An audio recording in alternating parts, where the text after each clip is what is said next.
happen soon. Is this high support a short-lived thing, would you say? Yes. Obama and his Vice President Biden and all the major analysts say he has 150 to 200 days while the public is still somewhat suckered by him and this mass media hopes that he's actually a good guy when his open agenda is the opposite of what this country needs.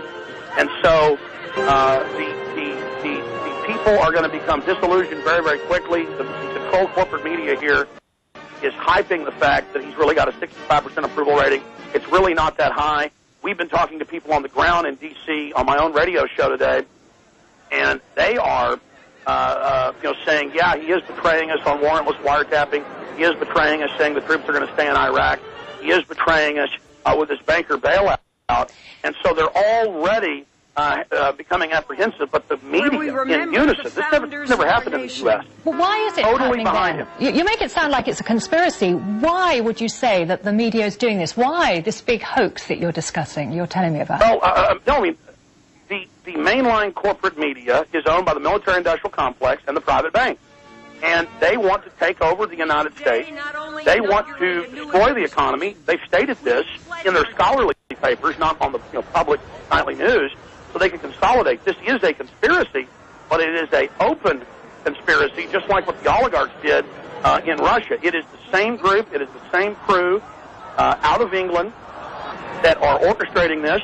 That's why they are trying to cause a new Cold War with Russia, because they're angry that your government and your people kicked the oligarchs out. We have the same group of oligarchs in the United States that are doing this. So the media is all getting behind Barack Obama to whip up support so they can sell the public on going along with the wider agenda. They need that mass support so that the people, look, everything he's doing, he wants amnesty for illegal aliens, open borders. 91% in Gallup polls are against that. Well, he wants new banker takeover. Well, let's talk. That's unpopular. Do you think then, in the light of what you've been saying, that the American political spectrum is likely to change under the new president now that the Republican era is over? Is this an age of liberalism? No, it's a false left cover. So that, I mean, just as Hitler, at first claimed he was a socialist and used left cover, he was really a fascist. Same thing with Benito Mussolini. We've seen this over and over again. We're going to see better rhetoric. We're going to see a slicker speaker with more deceptive tone, reaching out to the world, but in words only. The deeds are all the same. Everything Obama said he would do a year ago, he has now reversed.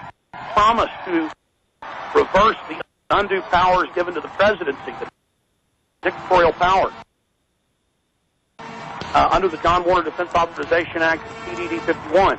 He's now said with Stephanopoulos last week on national television that he agrees with Cheney that he's going to probably keep all those new undue powers that the presidency has taken on. So what's happening is the military-industrial complex owns both parties in this country. They brought George Bush in after Clinton to fool conservatives thinking things would change. George Bush tripled the size of government, put military on the streets of America, and now Barack Obama is expanding all of that because Barack Obama is a complete and total puppet of the elites. We haven't had a real president in the United States since they killed John F. Kennedy in 1963. And he warned Russia's own foreign minister that the military was considering staging a coup against him during the Cuban Missile Crisis, and that's why Russia went ahead and went for détente, because Kennedy reached out and said, listen, you understand they want to have a war. They want to stage terror attacks, Operation Northwood. So I believe that we're going to see an acceleration of what we had under Bush, but because he has a new face, because he's the first black president, people think that's changed, but that's only change on the surface. And look at who he's packing his cabinet with. General Jim Jones, Secretary of Defense Gates.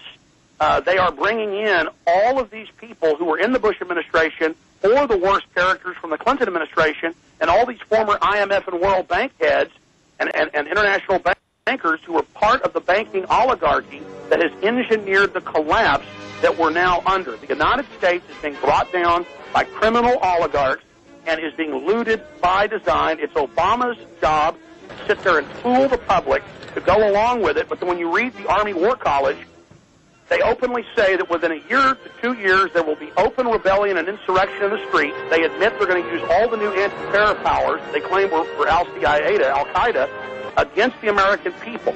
So, can we talk about torture here? Obama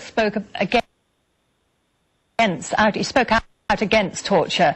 Will his presidency be more transparent in terms of how he approaches human rights issues such as Guantanamo in the light of what you've been saying? Okay, no. No. What he's going to do is they'll have better rhetoric. He's saying he's going to close Guantanamo, he says, within 6 months to a year. Okay? He's saying he will close it, but ABC News reported a week ago what we already knew. They have built 14 secret, and that's the headline, secret Guantanamos inside the United States. Before they did it outside the country. Now they've built 14 brigs, South Carolina, Texas, California. These will be totally secret, and they've just renamed harsh interrogation away from torture, and they are going to continue the torture, not to mention an unknown number of black ops sites, those sites where they torture people. In Georgia, the U.S. takes them there. In Ukraine, in Poland, in Egypt, and in Jordan, and those are just in Romania. These are the real torture camps.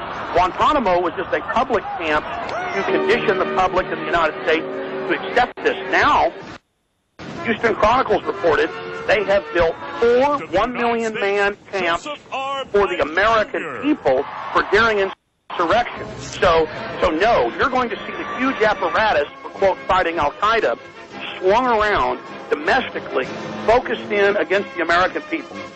Okay, well, thank you, Mr. Jones. You're obviously not going to see change. You don't see Obama as changing things the way everybody else is seeing him as a person for change. Alex Jones, radio host, live on the telephone from USA. Thank you so much for your views. Thank you. I hope folks